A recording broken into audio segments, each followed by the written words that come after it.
All right, you've been watching the first public testimony from Jack Smith about his investigations into President Trump.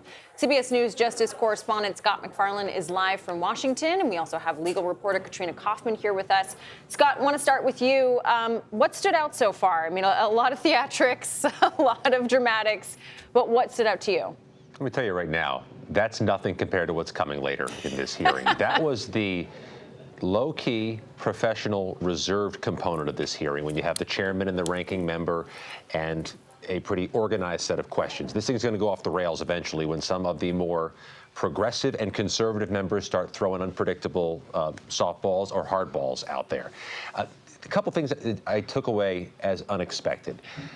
The Democrat, Jamie Raskin, the ranking member of this committee, who was, by the way, on the House January 6th Select Committee in 2022, began with a set of questions I didn't anticipate. He seems to be trying to defuse the one bomb Republicans think they have here. Republicans have been uniquely critical of Jack Smith for getting phone records of Republican senators from January 6, 2021. Republicans have accused Smith of weaponizing his office, of politically targeting them, of overreaching. Raskin asked Smith why he did so.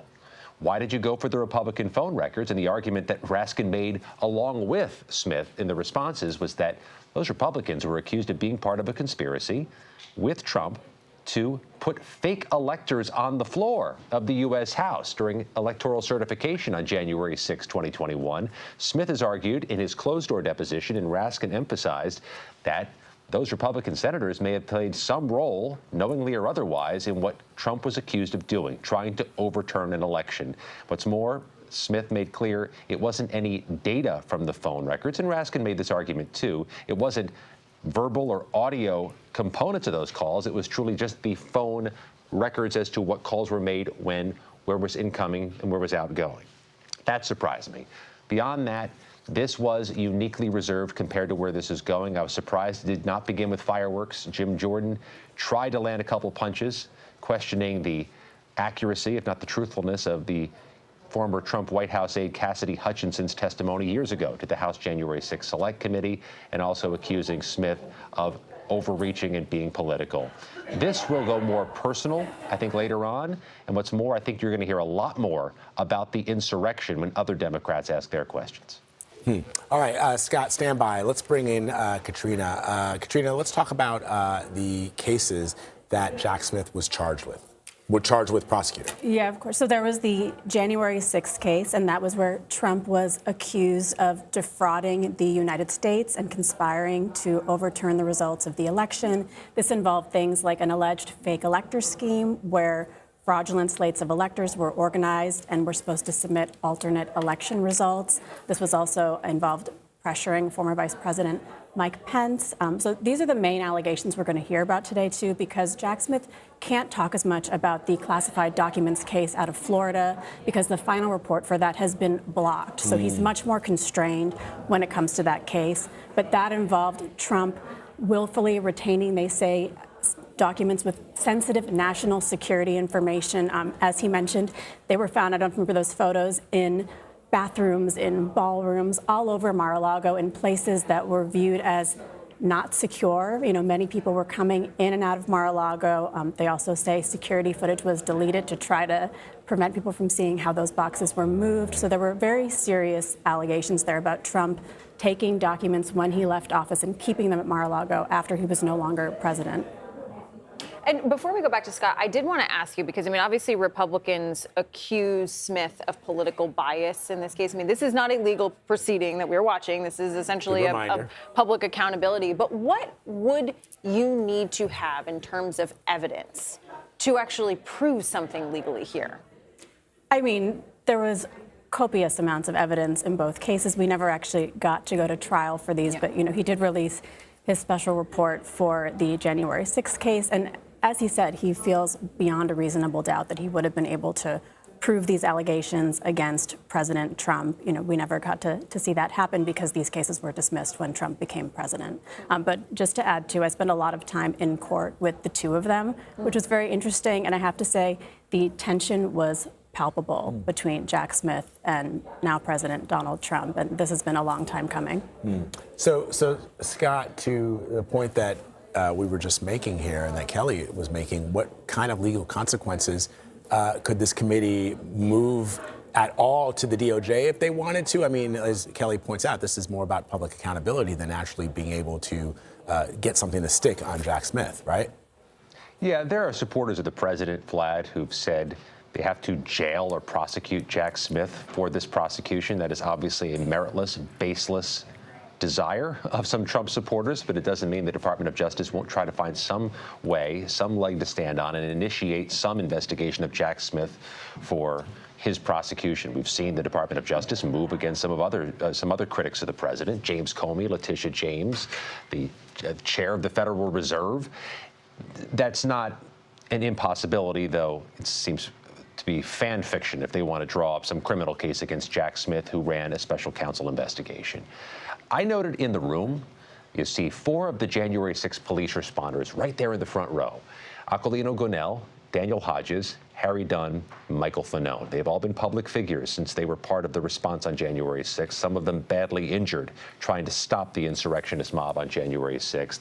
They have become advocates against the whitewashing of January 6th. And that's what you want to watch for over the next few hours. Who on that panel tries to rewrite history and pretend January 6th was not a violent attack and that those were not, almost universally, if not universally, rabid Trump supporters in the mob trying to overturn the election. That's going to be a component of this hearing moving forward. Jack Smith was not prosecuting President Trump for being an inciter of insurrection, but Jack Smith has argued in his criminal filings, and he will argue today, that the president used the January 6th riot as a tool to try to overturn the election and get those fake electors on the floor of the U.S. House during the certification. That's all going to come up here today. And I think what you've heard so far is just an opening jab or two in what's going to be a pretty heavyweight fight. I want to go back to something that you said earlier, Scott, that you were surprised Raskin came out and tried to defuse I think the word you used was bomb, essentially, that the Republicans would have about those phone records. Yep. What else do you expect the Republicans to go after in this, to try and expose, to try and make their case? Because, I mean, this is an opportunity for them, arguably, with their supporters, to put Smith in the literal hot seat. What will Republicans press him on? It's a fair question. Beyond those phone records of Republican senators, I think they're going to argue through the course of this day that Jack Smith has a record of imperfection in his previous cases. He secured a conviction against a Republican governor in 2015 that was overturned by the Supreme Court.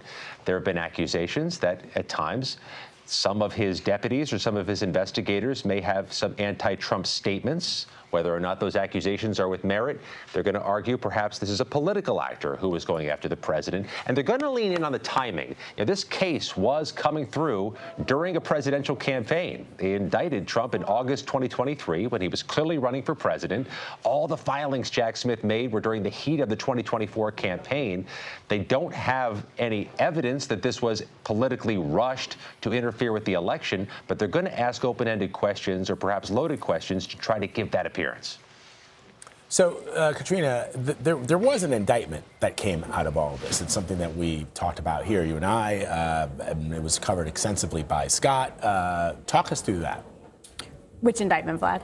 The indictment for the president of the United States. Just indicting a former president of the United States is something that is completely unprecedented. It never happened before. Yeah. That indictment, I mean, the notion that you could take a former president of the United States, in the past, when there was credible information that Richard Nixon, for example, former President Richard Nixon, had potentially committed crimes, the president chose to leave office, right? And as opposed to face what would have certainly been an indictment and maybe even a conviction. So let's just talk about the unprecedented nature of indicting a U.S. president. Absolutely, yeah. This was unprecedented. And something you said is interesting, too, because our correspondent, Bob Costa, has also said that this actually fueled Trump in his candidacy for president. The fact that he was, that's an excellent point. He had the mugshots and everything on the cups. Like, I mean, he used it to his advantage. Yeah, that there was. You're right. We were unsure if he was going to run again for office after he left office, but then this indictment seemed to energize him and his base. Absolutely. Yeah, he both used it, and Bob Costa has said also it just made him want to win all the much more because he was facing all of these very serious criminal charges, both state and federal. All of these ended up getting dismissed ultimately. But Bob Costa has said that even till today, they still really get under his skin. I mean, this is not Jack Smith, but that New York criminal case, which I sat through, the fact that he had to sit every day in court when he was supposed to be out campaigning, which he talked about almost every day when he came out to the cameras in the aisle. That's still something that really gets to him, that this even happened. And, Scott, I do want to ask you, we look at something like we just talked with Katrina about how unprecedented it is to indict a former president, how these types of hearings, they can be unprecedented as well. But what precedent does this set going forward? When on either side, I mean, let's take the politics out of it. What does this say now for the next administration in terms of what they can do going forward? Oh, I think you've already seen part of that, right? And you've seen President Trump and his allies and his cabinet members defend their investigations of political critics by referring back to what Jack Smith did, saying if it was okay for Jack Smith to investigate Trump, then it's okay for the Trump administration to investigate James Comey, Letitia James, Jerome Powell, and anybody forthcoming who may be criminally charged. We know there's investigations now into Tim Walz, the vice presidential nominee in 2024, the mayor of Minneapolis, who's been uniquely critical of the president. Adam Schiff is under investigation. He was a member of that House January 6th Select Committee. All of this has been justified by Trump supporters and sometimes by the president's own staff by referring back to Jack Smith. What's the purpose of this hearing? That's the question. They're not going to make any investigative findings from this hearing and recommend new legislation. They're not going to take anything from this hearing and refer it up to the Department of Justice, I don't think, for a criminal prosecution of Jack Smith, because there just was no evidence of any criminal misconduct by Smith. I think the purpose here is uniquely political. This is cathartic for a lot of Democrats who never got to see Donald Trump answer for those criminal charges, which shocked the nation, that he tried to overturn the election. This is Jack Smith's first, perhaps only chance to talk publicly about the evidence he had. I expect him to get to that. For Republicans, this is a chance to try to bloody up or wound Smith politically so that those charges he filed in 2023 may have less merit. That's the political aim here. All right, Scott, Katrina, thank you so much for the insight. Of course, we're going to get back to the hearing when it resumes.